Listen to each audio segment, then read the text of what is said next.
Туугандар, бүгүнкү сөз азыркы 21-кылымдын жаштары жөнүндө болот. Мен убагында окуп жүргөндө бирөөнүн колуна шакирт болуп бардым. Ошол нерсеге мен даяр болчумун да. Мен айттым, мага акчаң керек эмес.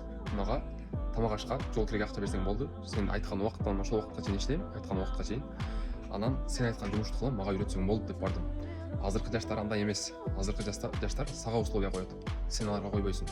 Азыркы жаштарга сен төлөп беришиң керек. Азыркы жаштар иштегенди каалабайт.